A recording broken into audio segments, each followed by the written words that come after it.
Hello, everyone, and welcome to today's edition of the Breakfast Club for Women Entrepreneurs. My name is Lynn Sock.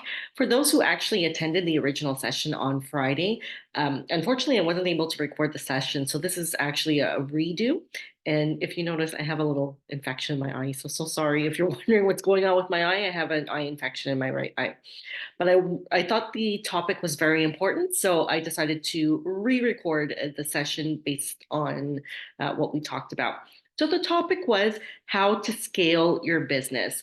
And over the last few weeks, we've had some pretty interesting sessions and some pretty interesting guests who kind of danced around the idea of scaling your business, how to scale your business, what it means to grow your business. As an example, we had Maria from Futurepreneur who talked about business financing, what it means to leverage, and why it's a good idea to consider leveraging in your business. And then recently, we also had Adana Azzi from the House of Rebels. She's a certified financial analyst, and she talked about the importance of business revenue forecasting. If you want to be a real entrepreneur, this is automatically part of your business plan because you want to know what's upcoming in the next 6 months in the next year when it comes to monies in your business.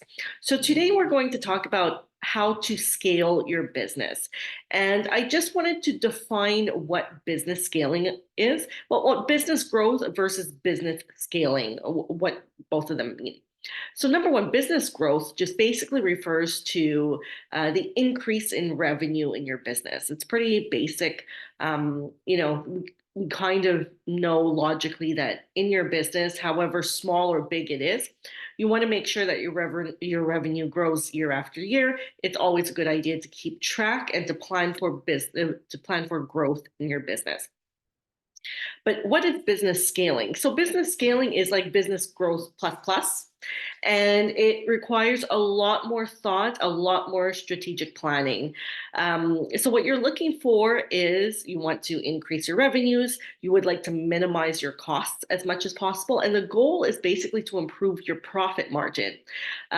What scaling does, it grows you into a bigger business by multiplying your growth without necessarily sacrificing. With you're basically trying to increase your revenues and hopefully keep your costs at a minimum, and multiplying how much profit you keep in your pocket. So why is scaling a business so hard?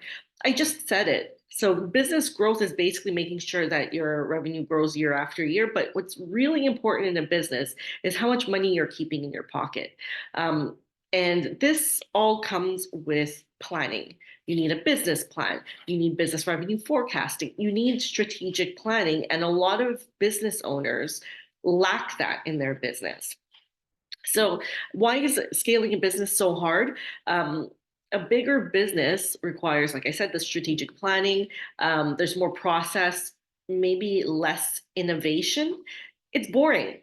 It's really boring to scale your business because if you're someone who's on social media, it might look super cool to scale your business because you're posting about how your revenues are growing, but behind the scenes it's a lot of number crunching. And for the majority of people do not like to crunch their numbers. If you want to scale, why is it that scaling your business is so hard? It's because it's really boring. It's technical. When you hit that stage of your business is more methodic, it's more bureaucratic, it's dull. You're reviewing the same processes over and over again. It's slow, and you take very calculated risks and chances. Like everything is micro calculated to a T. And that's why scaling a business is so hard. It's so much easier and much more fun to just grow, get more customers, get more clients.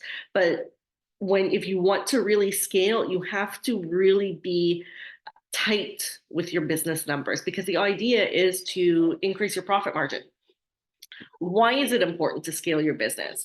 Scaling your business is 1,000% the way that you generate rapid growth and expansion. So you have to, if you've heard of the SWOT analysis, so the SWOT analysis becomes very important, but that's very basic when it comes to business scaling. Basically, it involves increasing your business's capacity to handle more customers. You are looking for lead generation, you're looking for sales, more leads, more sales. And how do you convert on more of those leads? And this is again boils down to the numbers. What are the numbers? Are you tight with them? Do you know what your business numbers are? Um, in the end, you're trying to handle more customers, more sales, or more revenues. Um, as a business owner, if you're a business owner, if your mentality is you want to grow fast, scaling your business properly from day one should be top priority for you. And again, going back to why scaling a business so hard, it's because a lot of people when they start their business, they don't look this. This is really the dull, boring part of entrepreneurship. So how do you start scaling your business? There's all kinds of lists that are online. I kind of broke it down into 8 parts. Number one, evaluate if you're ready. Do you have a solid customer base? Or if you're starting out, does what you're offering, whether it's a product or a service, do you have is there an interest for it? You might think you have the best idea in the world, but if nobody is going to buy your product or service, then it really doesn't mean anything. Also, do you have a process in place, a business process, so that when you do grow up and wide, you're able to onboard a new staff, and you're able to onboard new clients, depending on the products and service that you have. So evaluate. These are some questions to ask yourself if you're ready to scale. Number two, have your business plan, have your business roadmap. This is like entrepreneurship 101, but again, a lot of entrepreneurs don't do this. They kind of jump into it with 2 feet, and they prioritize things like social media handle, name of the company, the branding.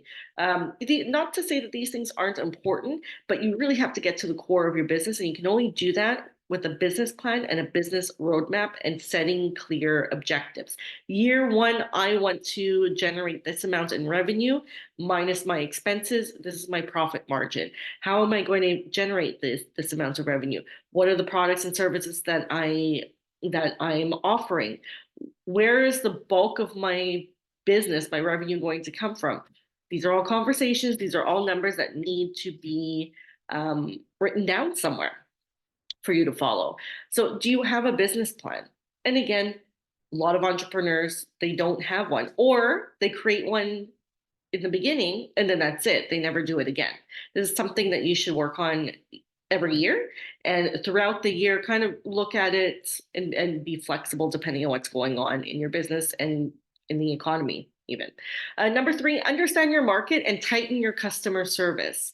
So if you are someone who is self-employed and you're really service-based like a consultant, make sure your customer service is super tight and make sure that you maximize any business opportunities. If it hasn't happened to you yet, the worst feeling is knowing that you're working with a client and you offer XYZ service, but you're working on service one with the client. The worst feeling in the world is knowing that your client went to someone else for Y and Z. Maybe it's because you never mentioned that you offer those services to them. Maybe it's because you didn't ask the right questions. Make sure you know your customer and you tighten your customer service and you try to maximize the revenue potential from that one customer. Sometimes it's as easy as that. Sometimes it's as easy as remembering to follow up with your clients. Sometimes clients, customers aren't ready now. Have a follow-up system, and make sure your customer service is tight. Sometimes increasing revenues is right under our noses. It just takes a little bit of organization. Number four, optimize your operations, optimize your processes. If you don't know what that means, hire somebody. Because if you don't know what that means, you're going to spend a lot of time trying to figure it out. Onboard someone, hire someone, reach out to me. I know a lot of people who do this for a living. That is something that if you can't do it on your own, it's a lot to learn on your own. If you can delegate it out, source it out. Number five, focus on customer acquisition. That's pretty much a given. Lead generation. How am I going to get more leads? More leads hopefully converts into more sales, which converts into more revenues. So always focus on how do I get more clients? How do I keep growing? Number six, build a strong team. You cannot do it on your own. You do not know everything. And even if you did, you don't want to do everything. You want to be able in a business to go away on vacation if you when you want. As an entrepreneur, you're always one foot into your business, but you want to be able to leave your business to go away on vacation. You want to be able to leave your business if a loved one is in the hospital and all of a sudden you turn into a primary caregiver.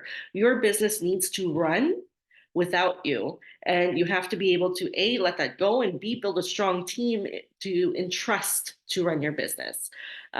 Delegate things that you don't want to do. Keep doing the things that you do want to do in your business.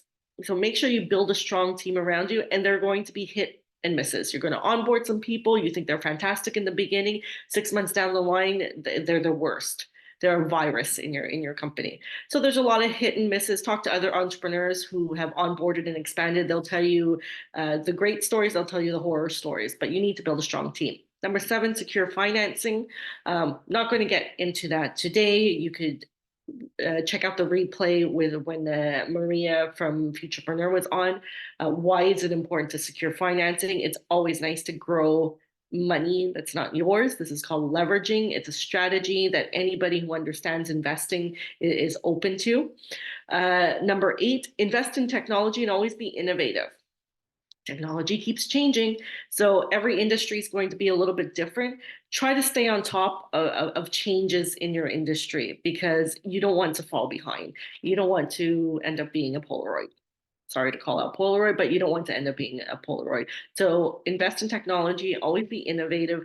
There's so many tools that are available out there that could break up the time that you spend on a task. Chat GPT, for example. If you're not necessarily good with words or good with content on social media, but you're not in a position to hire someone right away, use GPT to help you with your social media posts. You know, as an example, what's an effective type of post on social media? It's lists. 3 ways to X. You know, 5 things to consider when Y.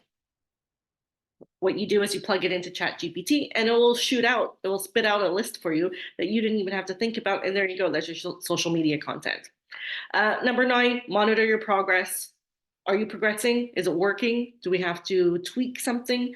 Do we want to wait a little bit, maybe another quarter to see if we should tweak something? Maybe it's the timing of the markets, maybe it's the economy, maybe it's a slow time in whatever product or service it is that you're offering, but monitor your progress. To monitor your progress, you need to have a business plan and a business roadmap. So everything is interrelated. Otherwise, basically what you're doing is you just bought your own job. And look, not everybody wants to scale their business, and that's fine. If you are somebody who doesn't want to scale and you just want to be, service oriented, one-on-one sole proprietor, that's fine. But understand that in that situation, you better be really, really on top of your finances and your business finances and your personal finances, because you have to make sure that there's risk management in place. You want to make sure that you retire, et cetera, et cetera. All of these things, whenever I speak in the Breakfast Club or on the Tuesday Zooms, these are just all little nuggets that I'm leaving for you to give it food for thought. Not everybody's going to build a $20 million business, but if you decide to remain a sole proprietor and not build or scale, you have to make sure that everything else is in place when it comes to your finances. The purpose of building and scaling is to grow quickly. You see what the opportunities are, you see what the threats are, because you're micromanaging so that you could fix anything that no longer works or change anything that no longer works so that you could grow. So now, as you know, I'll leave you on this.